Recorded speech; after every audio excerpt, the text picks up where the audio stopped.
بسم الله الرحمن الرحيم، والصلاة والسلام على رسول الله وعلى آله وأصحابه واتباعه إلى يوم الدين. يا أيها الذين آمنوا اتقوا الله وقولوا قولا سديدا يصلح لكم أعمالكم ويغفر لكم ذنوبكم، ومن يطع الله ورسوله فقد فاز فوزا عظيما. أما بعد، السلام عليكم ورحمة الله وبركاته. أمر إن شاء الله باسي التحذير عن شهوة واتا ئینسان خۆی پارێزی ئاگای لێبێ شەهوەت غەڕەزێکە خوای پەروەردگار لە مرۆڤە لە گیان لەبەرانە دروستی کردووە.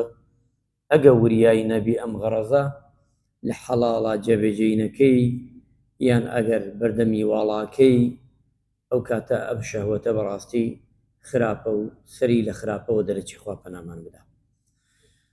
پێغەمبەری خوا عەلەیهی السەڵات وەسەلام فەرمێ: حفت الجنة بالمكاره وحفت النار بالشهوات. واتا بەهەشت لەگەڵ دۆزەخە خوای پەروەردگار بەهەشتی ڕێگاکانی سەختن، قورسن. ئینسان هەوڵ و تێکۆشانی ئەوێ بۆ ئەو بەهەشت، بەڵام حفت و یعنی دەوری بەمە دراوە. پێغەمبەری خوا فەرمێ ئەگە بەهەشت دابنین ئەمە بەهەشتە، دەور و بەرەکەی بەچییە؟ بە ڕێگاکانی بە ئاسان نییە، بەڵام خۆی لە ئەسڵە ئاسانە، بەڵام چی؟ هەوڵی ئەوێ، ماندووبوونی ئەوێ، کۆششی ئەوێ بۆی بکەی. وحفت النار بالشهوات. بەڵام کە نار دۆزەخ خوای گەورە هەرچی خۆشیەکانی دنیاە لە دەوری کۆ کردێتەوە، بە حەڵاڵ بە حەرامش. بۆیە بێ وریابیت ئەو حەرامانە بە تایبەتی بە حەرامەکان ڕوود نەکا بە ئاگری دۆزەخ، بە حەڵاڵەکان بەرەو بەهەشت ئەتبە. پێغەمبەری خوا فەرمێ باسی بەهەشتمان بۆ ئەکا و باسی دۆزەخمان بۆ ئەکا کاتێ خوای پەروەردگار متعال دروستی کردو و چیمان پێڵێ: ما خلق الله الجنة قال لجبريل. کاتێ خوای پەروەردگار بەهەشتی خەڵق کرد، چکە ئێمە ئیمانمانە یەکێ لە غەیبیاتە بەهەشت، ئیمانمان بە بەهەشتەیە، ئیمانمان بە دۆزەخەیە. ئیمانمان چۆن؟ ئیمانمانێ بەخوا، بە مەلایکە، بە هەمووی، بە مەلایکە، بە کتابەکان، بە پێغەمبەران، بە قەزا و خەیر و شەڕ، ڕۆژی دوایی، بە عەزابی قەبر. ئەمانە گشتی غەیبیاتە، بێ ئیمانمان پێ هەبێ و نابێ ئیمانەکەمان دوودڵی تیابێ، چکە گە دوودڵی تیابوو ئەو ئیمانەتدا نەمزراوە. بەڕاستی بەهەشت و دۆزەخش ئیمانمان پێیەتی. پێغەمبەرگیانە فەرمێ صلی الله علیه وسلم ئەڵێ خوای گەورە کاتێ بەهەشتی خەڵق کرد و کاتێ دۆزەخی بخەڵق کرد، جبریلی نارد بۆ تەماشاکردنی. فەرمووی: قال لجبريل، فەرمووی ئەی جبریل، اذهب فانظر إليها، بچۆ تەماشای بەهەشت بکە. خوای پەروەردگارە فەرمێ فەرمێ فڕۆیشت تەماشای کرد، فذهب فنظر إليها ثم جاء. شو تەماشای بەهەشتی کرد جبريل عليه السلام و گەڕاوەوە. فقال: أي ربي وعزتي لا يسمع بها أحد إلا دخلها. بعزت و جلالی تۆ ئەی پەروەردگار، ئەمە جبریلە فەرمێ، هەر کەسێ ناوی ئەم با بەهەشتە بیبیستێ ئیلا دەچێتە ناویەوە، ئیلا هەوڵی بۆ ئەدا، ئیلا خۆی دەگەێنێتەوە بەهەشت. ثم حفها بالمكاره ثم قال يا جبريل اذهب فانظر إليها. ئەمجا دەوری گرت بە ئەزێت بە ڕێگا سەختەکان بەهەشت، هەر ئەو بەهەشتە. وتی جبریل بڕۆ دووبارە تەماشای بکە.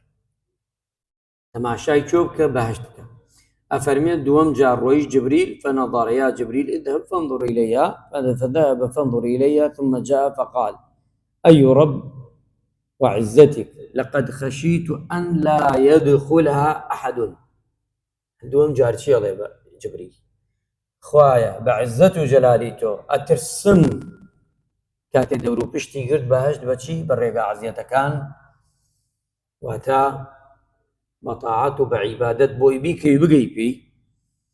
فەرمووی ئەترسم کەسێک نەبێ بچێتەوە باشتە. یەکەم تاوتی ڕواناکەم کەسێ بێ نەچێ، بەڵام دووەم جار عەکسی یەکەمی و جبریل عەلەیهی سەلام فەرمووی ئەترسم کەسێک بێ نەچێتە ئەو باشتە. کەواتە عەزیزان، ئێمە ئەگە باشتمان بێ هەوڵ و تێکۆشانی وێ، ماندووبوونی ئێمێ باشتەرەوە ئاسان نییە. 100 پلێ ئیمان خۆشەویستە، باشت زۆر خۆشە. ئەگەر ئێستا خوا موژدەی باشتێک پێ بدا و لێت ڕازی بێ، وەڵڵاهی حەز ناکە یەک چریکە لەم دنیا بمێنی، چکە دنیا سجنی من و تۆیە. الدنيا سجن المؤمن وجنة الكافر. ئەم دنیاە بۆ ئیماندار سجنە، کۆت و زنجیرە. هاتوینەتە دنیا، ناتوانین بە دڵی خۆمان هەموو شتێ بکەین، ناتوانین بە دڵی خۆمان هەموو شتێ بخۆین، ناتوانین بە دڵی خۆمان هەموو کارێ بکەین. خۆی گیان دایناوە ئەگە تۆ ئیمانداری ڕاستەقینە بی و موسڵمانی ڕاستەقینە بی ئاوای، بەڵام لە بەهەشتا ڕێگر نییە، هیچ شتێ نییە، کەسێ نییە بڵێ مەکە، مەکە نییە. هەموو شتێ حەڵالە لەوێ بۆ، هەموو شتێ ئاساییە بۆ. نە ئەم جلگ و ڕەگەت هەیە، نە ئەم جلەیە لە بەرتایە، نە ئەم ڕەنگەیە، نە ئەم بۆنەیە، نە ئەم خۆشیەیە، نە ئەم دنیایەیە. چۆن مەدحی ئەو بەهەشتە ئەەکەی، سەتەها ئەوەنەی دنیا ناگایەتە سانیەیەکە. قسەی ناخۆش نییە، دڵی خراپ لەوێن جێی نابێتەوە، سەر ئاو نییە، دولۆ عارەق نییە، بۆنی ناخۆش نییە، عەرزەکەی مسکە، خۆڵ نییە، دیوارەکانی زیوە، ماڵێکە دەرەوە دیار نییە، ناو دیار نییە، هەموو دنیا ئەبینی بەس کەس تۆ نابینێ. ئێمە بەعزە جار ئەژین ئەڵڵا کەی بەهار بێ بچین بۆ هەورامان و ئەو ئاوە سەزگارە ببینین چۆن دێ و مزگەوتێک ببینین. بەعزە جارە چینە خورماڵ، ئەڵێن خورماڵ وڵا مەسینەی نییە و دوو لە ڕووجە نابتان سەر ئاوی نییە، بۆی تێتانەگەێنم زیاتر بۆی نێزگۆ بین لی، وەڵا ئاوەکە بە بەردەمانە دێ. کورە تۆ قەسرێتەکەی لە باشدا 4 جۆگای بەژێر دەستە ئاڕوا ئاو بە کەیفی خۆت، لەیرە خواخواتە ڕەبعی کیلۆی هەنگوێنە دەستکەوێ ئەستەکەی لەوێ بە جۆگا دێتە بەردەمە. ماساو، ئەو ماساوەی بەهەشتە بە جۆگا دێ، 4 نەهری تایە لە بەرزەکانی بەهەشت، دانیشی بۆ خۆت. هیچ کەسێک نییە لە دنیادا لەورە باڵای لە تۆ بەرزتر بێ، جوانی لە تۆ جوانتر بێ. گشتی یەک باڵا، یەک جوانی، یەک ڕەنگ نییە، زەرد و سپی و ڕەش نییە، یەک ماڵ، یەک شوێنێکی خۆش بە پلەکەی خۆت ئەتوانی دای بنەی چنێ شوێنت خۆشە. 100 پلەیە، ئەتەوێ 100 قاتە، شوقەیەکە 100 قاتە، ئەتەوێ لە 100ەم دانیشی هەوڵیەوێ تێکۆشانیەوێ، ئەتەوێ لە 99 دانیشتی هەوڵیەوێ. ئەمە ئەوەی گەرەکە. عەزیزان، ئێستا ئێوە بۆچیان بە ڕۆژ و لەبەر ئەوەیە بگەیتە ئەوە ئەلا ئینە سلعەت الله غالیە، پێغەمبەری خوا فەرمی عەلەیهی سەڵات وەسەلام. واتە بەهەشت گرانبەهایە، ئەبێ هەوڵی بۆ بدەین، ئەبێ لە پێنایە بجەنگین، شەیتان خەینەوە لاوە، نەفسی خۆمان بخەینەوە لاوە. ئێمای لە سەحەی جەنگە لە دنیادا، ئێمە دوژمنی سەرەکیمانەیە شەیتانە، دوژمنێکمانەیە لە خوددا، لە خۆمانە، نەفسمانە. بەعزە جار ئەمان با ئەگە ئاگامان لێ نەبێ بەرەو حرامەمان با، ئەبێ بگەڕین. بۆیە ئەو بەهەشتە ئەبێ هەوڵی بۆ بدەین و ئەبێتیش چی بکەین؟ ئەبێ ئەو بەهەشتە مسۆگەرکەین ئینشاءالله تەعالا بە عیبادەت. یەکێ لەو دەرگا خۆشانە ڕەیانە. ئەو ڕۆژەیە کە منە تۆ دەیگەین، ئەوەی ڕۆژی گرتبێ لەو دەرگایە چێتە بەهەشتە بە ئیزنی خوا. ئومەتی محەممەد ئەوەی ڕۆژی گرۆ لێوە بانیەکەن، لە دەرگای تریش بانیەکەن. چەنێ خۆش لە ساحەی مەحشەرا ڕاوەستی کوان ئەوانەی ڕۆژیان گرتووە هەمووی هەڵەسێتە پا، دەی هەمووتان لەو دەرگایەوە بانگتانەکات، دەرگای ڕەیان بە، دەرگای سەڵات کوا ئەوانەی لە دنیادا نوێژان کردووە بانیانەکە، دەرگای بەخشین کوا ئەوانەی کە بەخشیوانە بانیانەکە. ئینسانی وایە هەر حەوت دەرگا بانیەکە، هەیە سیان بانیەکە، هەیە دوان بانیەکە، هەیە شەشی بانیەکە، کەواتە ئێمە شوێنێکی خۆش چاوەڕێمانەکە، لیقایەکی تایبەتمەندی لەوێدا لە دنیادا بە ئاواتی پێغەمبەری خوا بێتە خەوت، لەوێ ئەیبینی خەونی ڕاستە لەگەڵا دانیشی تێر ناخۆی لە بینینی خۆشەویست صلی الله عليه وسلم. چەندێ خۆشە لەگەڵ ئەبوبەکر و عومەر و ئەمانەی کە ئێمە باسیەکەین لەوێ بە حەقیقەت ئەیبینی، لەگەڵیان ئای باسی دەکەی، باسی خۆشیەکانەکەی لە دنیادا ئەڵێ خۆزگایەوە نەیترم بکردایە، خۆزگایە فڵان ڕۆژەوە نەیترم بکردایە، حەسرەت ئەخوازی چونکە هەوڵدەن ڕەمەزانە فورسەتە، ئەم ڕەمەزانە ئەوە ڕۆیشت ئەوە نەی نەماوە دەڕۆ تەواو دەبی بەلەوەی تەواو بێ کوڕ ئەو کوڕەیە خێری زیاتر کۆکاتەوە. قسووری مەکەن، قسووریتان نەکردووە بەڵام پێویستمان پێیەتی زیاتر. کەواتە ئەو باشتە زۆر خۆشە. زۆر جار ئێمە باس مردنەکەین ئیتر گشتی ێژنۆ هێشکێ بابە مردن ڕەحمەتە بۆ ئیماندار، تۆ چی بۆ لای خوایە. پێغەمبەری خوا صلی الله عليه وسلم فەرمووی یەکێوا بزانام ئیمام عەلی بوو یەکێ لەوانە وتی ئەتەوێ دایک و باوکت محاسەبەت کرد یا خوا. الله چەنە خۆشە دایک و باوکت محاسەبەت کا یان خوا. کەسەیە لە دایک و باوک میهرەبانتر بێ؟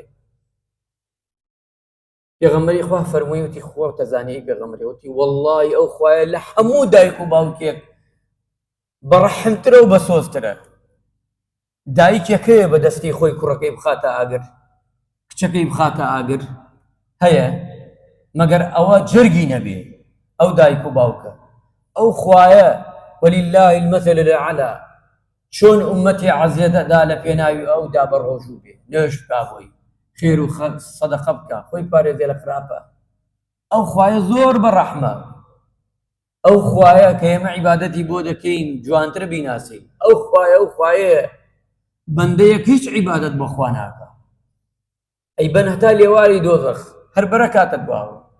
دوای ئەپرسێ لێ ئەفەرمێت بۆچی بەرەکاتە دواوە بەس لێ ببرسن. عەلیمە خەبیرە ئەڵێ لەبەر ڕەحمەت و میهرەبانی ئەڵێ من ئەو خوایە بناسم لە عەبدەکەم ببرسم. خوای پەروەردگارە فەرمێ ئەگەر من ئەو خوایە بناسم ئەم عەبدە ئەڵێ ئەوەنە بە سۆز و ڕەحمە من ناخاتە ماگری دۆزەخ با من عیبادەتم نەکردم.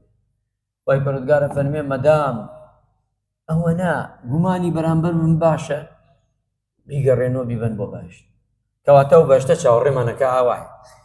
ئەمجا فەرمووی بە جیبریل عەلەیهی سلام بچۆ تەماشای ئاگر بکە، بەشیرە و نەذیرە، هەردووکی بڕۆ تەماشای ئاگر. ڕۆی تەماشای ئاگری دۆزەخی کرد بە جیبریل. خوای گەورە فەرمووی یا جیبریل ئیذهەب بڕۆ تەماشای ئاگری دۆزەخی کرد. فرموي يا جبريل اذهب فانظر إليها فذهب فانظر إليها ثم جاء فقال أيها الرب عزتي لا يسمع بها أحد فيدخلها. أوي ناوي دوزخ ببيستي هولا دان چێتە نایەوە. ئەمجا خۆشیەکانی دنیای هەمووی خستە دەوری دۆزەخ. ئەمجا دوای خستێت دەوری وتی دووبارە بچۆ تەماشای بکە بە جبریل. چوو تەماشای کرد جبریل دووەم جار فەرمووی سێری کە فەرمووی بە عزت و جەلالی تۆ ئەترسم کەسێک هەبێ لەسەر دنیادا کەچی نەچێتە دۆزەخەوە چونکە حرامەکانی خستە دەوری. ئەو حرامانەی دنیا ئەبێ وریابین عەزیزان. ئەمڕۆ هەزاران فێڵەکرێ، هەزاران ڕێگای ناشەرعی دانرێ بۆ حرامەکان، ناوی جوانی لێنرێ، سەقافەتی بۆ پەیدا دەکەن، شتی جوانی پێ ئەڵێن بەس بۆی بیڕازێنەوە. شەیطان و شەیطانەکان لە مرۆڤەکان ئەی ڕازێنەوە بۆی من و تۆی پێ بخۆی. بە تایبەتی معاملە ڕیبا ئەبێ زۆر وریای ڕیبا بین. ماڵەکانمان حرام نێتە ماڵمان، وریابن. هەموو شتێک هەموو قیستێک ئەبێ زۆر بکۆڵیتەوە لێ بە هەرچی شتێک قیست بوو وریابە 250 دینار زیادە بشێتە سەری ئەوە ڕیبایە. ماڵەکەت کاولەکە ئەبێ زۆر زۆر وریابی تەرکیزکەی، ناچار نەبی دەستی بۆ نەبەی، هەموو شتی هەڵپەی بۆ مەکە، خراپە. لەو ڕێگاوەوە ماڵمان وێران دەبێ و خراپمان لێ ئەقەومی. و هەمان کات شتی ناشەرعی ئەبێ وریابین خۆمان بگرینەوە، بە تایبەتی گەنجە جوانەکان. هەر گەنجێ ناتوانێ زەواج کا با بچێ ڕۆژوو بگرێ، هەوڵدا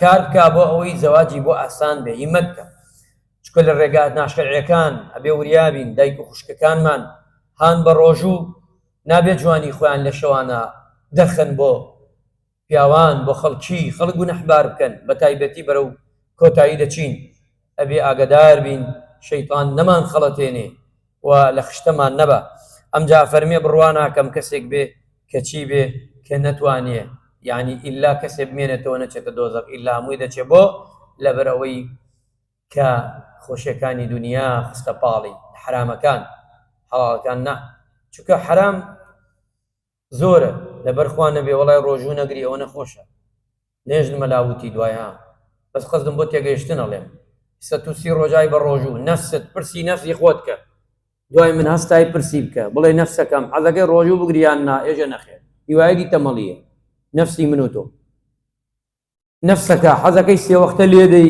یان یەک وەخت نان بخۆی وەڵا حەزەکە 6 وەختەش بخۆی حەقەت ئەمە وایە حەزەکەی لەزەت وەرگری لە هەموو شتەکان حەرام بێ حەڵاڵ بێ وەڵا حەزەکەی هەمووی بکەین بەس لەبەرخوا حرامەکە ناکەن ئەوەیە قەزدم ئەوەیە عەزیزان کەواتە ئێمە لەوەی بۆیە پێغەمبەری خوا صلی الله عليه وسلم فەرمووی وریابن ئاگادارمانەکاتەوە فەرمێ وریابن کە ئەتوانن شەهوەت لەناو بدەن لەم فەرمایشتا فەرمێ بەچی بەسەدەقە نعم أرأيت لو جعل تلك الشهوة فيما حرم الله عليه ألم يكون عليه وزر يعني تۆ کاتێ حەڵاڵەکانی خۆت تێرەکەی لە ئارەزوود لە هەموو شتەکان بابەتەکان لە خواردنی حەڵاڵ ئەمانە هەمووی خێرە هەمووی خێرە ئێستەی وارە تۆ نانەخۆی تێرە خۆی خێرە ئەوەی بۆ دروستەکە خێرە لە هەموو بابەتەکانی تر خوای گەورە بەهشت بکاتە نەسیبمان ئاگری دۆزەخمان لێ دوور خاتەوە ڕێگای بەهشت بکاتە ڕێگامان ڕێگای دۆزەخ دوور خاتەوە لێمان یا ڕەبی خوایە لە تەپاڕێمەوە بۆ خاتر گەورەی خۆت خوایە ناومان تۆمار کەی لەم ڕەمەزانەدا لە ئەهلی بەهشت خوایە لێ تەپاڕێمەوە بۆ خاتری گەورەی خۆت یەکێک بین لەو کەسانەی کە لە بەهشتا تۆ ببینین پێغەمبەرەکەت ببینین یا ڕەبی خوایە لە ئاگری دۆزەخ دوورمان خەیتەوە ڕێگەکانشی لێمان دوور خەیتەوە آمين آمين والحمد لله رب العالمين وصلى الله على محمد وعلى آله وصحبه